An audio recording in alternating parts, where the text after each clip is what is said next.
이 시간은 디모데후서 4장입니다. 제목은 사도의 갈무리. 1절과 2절을 보겠습니다. 하나님 앞과 살아있는 자와 죽은 자를 심판하실 그리스도 예수 앞에서 그가 나타나실 것과 그의 나라를 두고 엄히 명하노니 너는 말씀을 전파하라. 때를 얻든지 못 얻든지 항상 힘쓰라. 범사의 오래 참음과 가르침으로 경책하며 경계하며 권하라. 사도 바울은 로마 감옥에 있습니다. 에베소 교회를 담임하는 디모데에게 편지를 씁니다.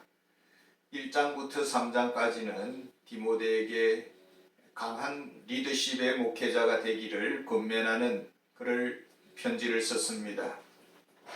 이제 재판은 끝났습니다. 사형이 구형되었습니다. 주를 위해 살았던 그 대가가 사형으로 끝이 났습니다. 히브리서 11장은 믿음의 길을 걸어갔던 분들의 그 좌치를 역력하게 보여주고 있습니다. 피로 얼룩진 그들의 발걸음이었습니다. 눈물과 고통의 자국들을 남겼습니다. 무엇 때문일까요? 하나님의 말씀을 전했습니다. 하나님의 진리 편에 섰습니다.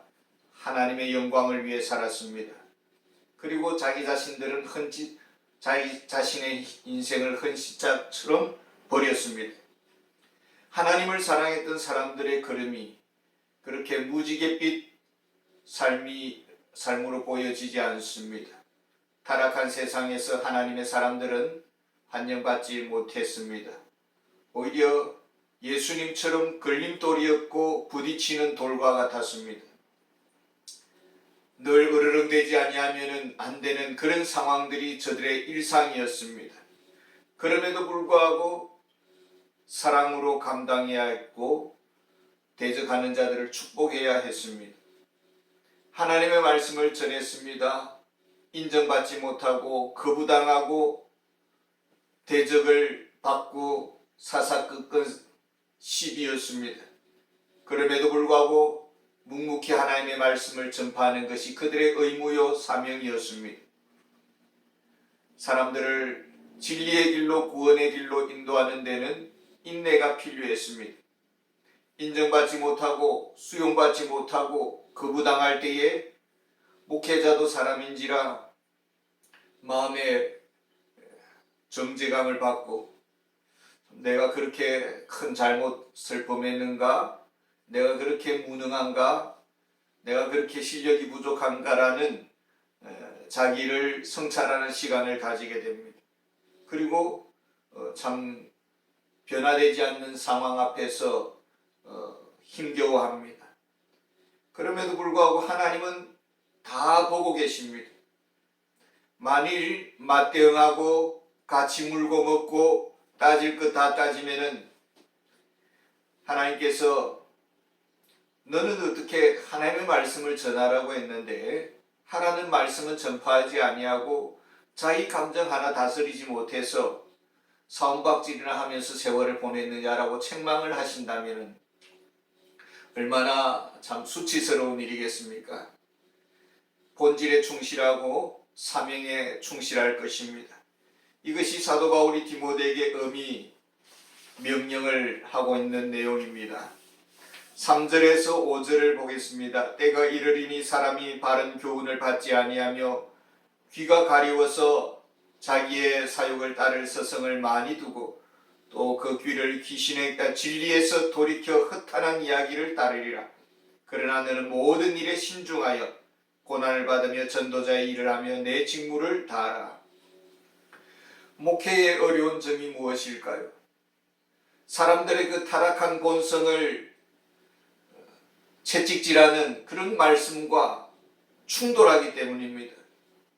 마음을 기쁘게 해주고 기분을 좋게 해주고 자존감을 높여주고 비위를 맞춰주는 그런 설교들, 회개 없는 용서, 거룩이 없는 천국, 지옥 설교는 하지 않습니다. 그런 것이 인기죠. 세상의 이슈에 대해서 민감하게 대응하면서 메시지를 들려준다면 얼마나 좋겠습니까? 묵묵히 하나님의 말씀을 강해하는 주의 종은 인기도 없고 또 여기에는 화려한 미사어구나 유창한 말잔치, 대단한 그런 것들이 필요하지 않는 것이죠. 하나님의 말씀을 강해하는 데는. 그러나 이런 자신들의 자존감을 높여주는 경력자를 이 시대가 교회가 찾는다라는 것입니다. 바른 진리, 교리적인 말씀을 원하지 않습니다. 전도하라는 부담을 주는 그런 설교를 원하지 않습니다. 편안하게 해주고 힐링이 되고 자존감을 세워주고 칭찬과 위로를 해주는 그런 메시지를 원하고 그런 서성들을 찾는다라는 것입니다. 바른 진리는 인기가 없습니다. 오히려 무가치하게 여겨지고 오히려 거부를 당하게 되는 것입니다. 이럴 때에 주님께서 핍박당했음을 기억해야 되고 주님이 채찍질을 당했음을 기억해야 되고 주님이 침뱉음을 당했음을 기억해야 되고 주님이 손가락질 당했음을 기억해야 합니다. 주눅이 들고 사람이 두렵습니다.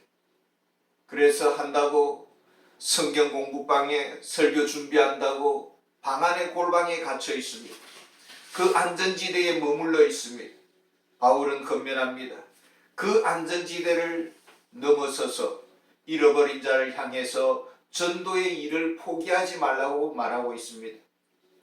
성경 공부방 안에 오래도록 머물러야 합니다. 설교 준비에 많은 시간을 투자해야 됩니다.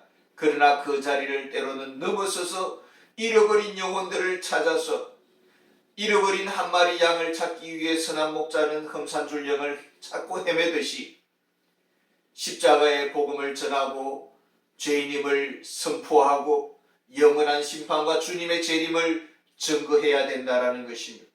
영원한 생명의 길을 증거하도록 나아가야 한다라는 것입니다. 이것은 단지 목회자만의 일이 아니라 모든 그리스도인들은 자기 좋아하는 일만 할 것이 아니라 잃어버린 영혼을 향한 그 발걸음을 포기하지 말아야 된다라는 것입니다. 이것이 사도 바울이 마지막으로 디모데에게 권면하고 있는 말씀입니다. 6절에서 8절을 보겠습니다.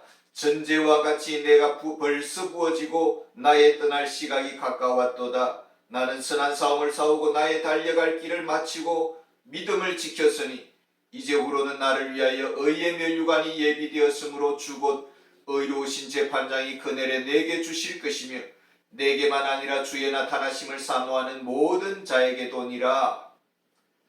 이제 사도 바울은 마무리를 짓고 있습니다. 이 마무리를 짓는다라는 우리 한국의 순수 우리말은 갈무리한다라는 뜻입니다. 인생의 마지막을 갈무리하는 시점입니다. 정리할 시점입니다. 바울의 비문에 무엇이 기록되어 있었을까요? 바울은 자신의 마지막 순간을 이렇게 비유하고 있습니다. 전제와 같이 내가 벌써 부어지고. 구약 성경에 보면은 제사 제도가 있습니다. 속죄의 희생 제사를 드리는 그 번제, 이때에 희생 어린 양이 대신 죽임을 당합니다. 피를 흘리고 또 불에 태워지고 거기에 기름을 바르고 거기에 고운 가루를 발라서 마치 바베큐처럼 구워집니다. 먹음직한 향기가 피어오릅니다. 그러나 이 제사의 마지막 순서는 포도주를 그 바베큐 위에 쏟아붓는 것입니다. 그러면 아주 달콤한 향기와 그런 고기 굽는 냄새가 이렇게 제단에 진동하게 될 것입니다. 사도 바울은 자신을 마지막 포도주를 쏟아붓는 것과 같이 자신의 인생의 마지막 힘과 에너지와 헌신을 주를 위해서 다 쏟아부었다라고 말을 하고 있습니다. 후회 없는 사명의 그 30년의 세월을 보냈다. 부족함이 없었습니다. 부름받아서 서임받았음의 영광입니다. 나는 주님의 복음을 위해서 고귀한 싸움을 싸웠습니다. 가치 있는 전투를 벌였습니다. 그저 내 먹고 살기 위해서 가족 부양하고 내 가문을 일으키는데 전심전력한 것이 아니라 하나님의 나라와 영혼 구원을 위해서 자신의 생명을 조금도 귀한 것으로 여기지 않았습니다. 가분한 부르심입니다. 다메섹 도상에서 교회와 그리스도인들을 핍박하기 위해서 갈 때에 그 자리에서 저주를 받아 즉사할 수도 있었을 것입니다. 그러나 하나님께서는 크신 긍휼과 사랑 때문에 바울을 사도로 불러주셨고 기독교의 초석을 놓는 거룩한 사명을 향해서 달려갈 수 있도록 불러주셨습니다. 그리고 이제는 그 귀한 복음의 바톤을 디모데에게 넘겨주었습니다. 후회 없이 살았습니다. 단번에 주신 구원의 믿음을 받았습니다. 그리고 믿음으로 자신의 사명의 길을 걸어갔습니다. 믿음의 내용인 하나님의 말씀을 붙잡고 의지하면서 살았고 믿음의 도구로서의 하나님의 말씀을 증거했고 또 그 말씀을 수많은 적들로부터 지켜내고 그리고 그 말씀을 다음 세대에게 물려주는데 소람이 없었습니다. 이제 주님 앞에 서는 날만 남았습니다. 주님은 분명히 사도 바울에게 이미 그리스도의 피로 의롭다고 칭해 주셨습니다. 성령 안에서 의로운 길을 삶을 살도록 의의 능력을 부어주셨습니다. 이제 주님의 심판대 앞에서 영원한 의의 멸관을 상으로 주실 것입니다. 영원한 의의 영화를 누리게 하실 것입니다. 이 면류관은 지금도 마음 깊은 곳에 주님을 사모하고 주님을 앙망하고 주님을 그리워하고 주님을 사랑하고 주님을 만나기 위해서 주님을 기쁘시게 하기 위해서 말씀 안에 헌신하는 그들에게 주어질 상급입니다. 진정 우리의 마음 깊은 곳에 매일 매순간 주님을 사모하고 있는가? 그것이 우리가 주님을 알고 주님이 우리를 알고 있다는 증거가 되는 것입니다. 지금도 주님을 사모하고 있지 않는데 우리가 죽음의 문턱에서 주님이 생각이 날까요? 죽음의 문턱에서 못다한 일들, 후회되는 일들만 생각이 난다면 정말 너무나 안타까운 삶을 사는 사람일 것입니다. 이제 사도 바울은 마지막 편지의 마무리를 짓고 있습니다. 이것은 사도 바울의 18권의 편지의 끝부분입니다. 로마의 냄새나는 그 지하 감옥에 있습니다. 사형만 기다리고 있습니다. 머자나 짐승의 목을 베듯이 바울은 목베임을 당할 것입니다. 그럼에도 바울은 인생의 최후의 순간에 무엇을 생각하고 있었을까요? 바울과 함께 주님을 위해서 달려갔던 그 사람들을 생각하고 있습니다. 한 사람 한 사람을 떠올리면서 그 마음에 정리를 하고 있습니다. 바울에게 가장 소중했던 것은 돈이나 어떤 물질이 아니라 사람이었습니다. 사람이 가장 소중했습니다. 저들이 있었기 때문에 주님의 사역을 감당할 수 있었습니다. 이 동역자들이 있어서 이 모든 일들을 다 풀어갈 수가 있었습니다. 한 사람의 소중함을 바울은 너무나도 잘 알고 있습니다. 평생 교회를 위해서 헌신하고 그 헌신한 수고들이 교회 안에 깊이 배어 있습니다. 지나온 수많은 성도들의 헌신이 있어서 한국 교회가 있고 우리 교회가 지금 있습니다. 바울은 먼저 누구를 생각하고 있습니까?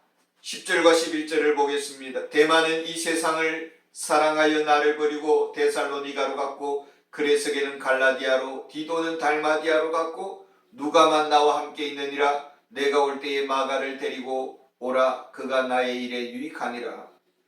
바울과 동역했던 사람들입니다. 바울을 곁에서 잘 도와주었던 데마가 있습니다. 디모데와 데마는 바울의 사랑을 받는 그런 충직한 그런 일꾼이었습니다. 그런데 디모데는 지금 에베소 교회를 담임하고 있습니다. 데마는 어떻게 되었습니까? 세상이 좋아서 세상을 따라갔습니다. 바울과 함께 있었습니다. 그러나 마음에는 한쪽 구석에는 언젠가는 떠날 생각만을 하고 있었습니다. 몸은 같이 있었지만 생각이 다르고 가치가 다르고 목적이 다르고 동기가 달랐습니다. 이 세상 일을 늘 생각하고 있었습니다. 몸은 바울 곁에 있어서 선교의 일을 하는 것 같지만 사실 데마는 자기 일을 하고 있었습니다. 시간 관계상 일일이 한 사람 한 사람을 다 다룰 수가 없어서 죄송합니다. 누가는 의사입니다. 신약 성경에 누가복음과 사도행전이라는 긴 서신을 기록한 사람입니다. 역사가입니다. 세상적으로는 지위적으로나 또 실력으로 대우받을 수 있는 그런 충분한 자격 조건이 갖추어져 있는 사람입니다. 그러나 누가는 사도 바울 곁에서 평생 종으로 일했습니다. 바울의 모든 굳은 일을 다 감당했습니다. 세상의 화려함, 명예, 인기도 누가에게는 매력적이지 않았습니다. 바울을 도와주는 것이 가장 중요한 일이라고 누가는 판단했습니다. 바울의 철저한 그림자였습니다. 바울의 친구요, 동료요, 인생의 동반자였습니다. 마가는 바울의 1차 선교 여행 중에 같이 동행했던 사람입니다. 마가는 예루살렘 교회를 오픈해서 집으로 헌신할 정도, 집을 오픈해서 예루살렘 교회로 사용될 정도로 그 집은 부유한 그런 집안이었습니다. 부잣집 아들입니다. 선교 여행이 그렇게 힘들 줄을 몰랐습니다. 요즘은 비행기 타고 배 타고 교통수단이 많이 발달되어 있습니다. 지원하는 네트워크가 많이 구성되어 있습니다만은 바울 당시에는 그야말로 맨 땅에 선교의 문을 열어가는 그런 출발점입니다. 체력도 고갈되고 정신력도 약하고 영적인 힘도 준비되지 않았습니다. 그래서 마가는 도중하차하고 되돌아 집으로 돌아갔습니다.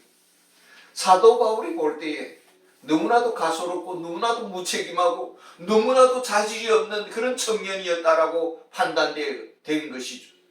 바울의 눈에 눈밖에 난 것입니다. 그리고 바울은 더 이상 마가를 데리고 다니지 않았습니다. 마가는 베드로 곁에 가서 열심히 배우고 또 훈련을 받았습니다. 베드로가 세상을 떠나고 혼자서 이렇게 묵묵히 하나님의 사역을 감당하고 있을 때에 바울은 드문드문 그 소식을 들었을 것입니다. 그리고 마가가 이제는 잘 준비되고 정말 주의 사역을 잘 감당하고 있다는 소식이 들려집니다. 마가를 다시 만나고 싶습니다. 그리고 다시 디모데처럼 세워주고 싶습니다. 사람의 변화가 어떤 사람들은 우리 사람은 변하지 않는다라고 판단을 내립니다. 그러나 마가는 변화되었습니다. 그러나 변화되는 데는 시간이 너무나 오래 걸렸습니다. 바울이 죽음을 앞두고서야 인정받는 그런 마가였습니다. 첫 한 번 나쁜 인상이 사도 바울의 인생 내내 평생 낙인으로 찍혀진 것이죠. 하나님의 그 거룩한 사역을 그저 쉽게 생각하고 덤볐다가 평생 미운 꼬리표를 달고 다녔던 사람이 마가입니다. 그러나 우리가 마가를 생각할 때에 사람의 변화를 기다릴 수 있고 또 사람의 변화를 기대할 수 있는 그런 덕이 우리에게 있어야 될 줄 압니다. 개중에는 14절에 보면 구리 세공업자 알렉산더가 있습니다. 14절 15절 보겠습니다. 구리 세공업자 알렉산더가 내게 해를 많이 입혔음에 주께서 그 행한 대로 갚으시리니 너도 그를 주의하라. 그가 우리 말을 심히 대적하였느니라. 구리 세공업자 알렉산더를 언급한다라는 것은 알렉산더가 에베소 사람이었고 에베소 교회를 출입했던 그런 사람이라고 볼 수가 있겠습니다. 구리 세공업자는 당시에 우상을 만드는 사람입니다. 바울이 구속당하는데 한몫했던 사람이고 바울을 늘 대적했던 사람이고 바울의 선교의 문을 닫도록 했던 사람입니다. 바울은 하나님께 그 모든 보응을 맡기고 있습니다. 결코 맞대응하지 않았습니다. 보복하지 않았습니다. 사도가, 목회자가 말로는 우리가 박해를 당할 때 박해를 받아야 된다라고 그렇게 권면하면서 정작 우리 자신이 맞대응을 한다면 그것은 모순이겠죠. 바울은 하나님께 다 맡겼습니다. 하나님의 일을 대적하는 사람, 하나님이 다 보응하시는 것이죠. 우리는 다른 사람을 추락시키는데 불의의 병기로 쓰임받는 것이 아니라 그것은 하나님께 맡겨야 되고 하나님의 영역이라고 믿습니다. 13절을 보겠습니다. 내가 올 때에 내가 드로아 가보의 집에 둔 겉옷을 가지고 오고 또 책을 특별히 가죽 종이에 쓴 것을 가져오라. 드로아에는 가보라는 사람이 있는데 그는 바울의 친척이었다고 볼 수 있습니다. 가보는 자신의 집을 오픈해서 하나님의 사람들이 머물고 가는 그런 집으로 사용을 했습니다.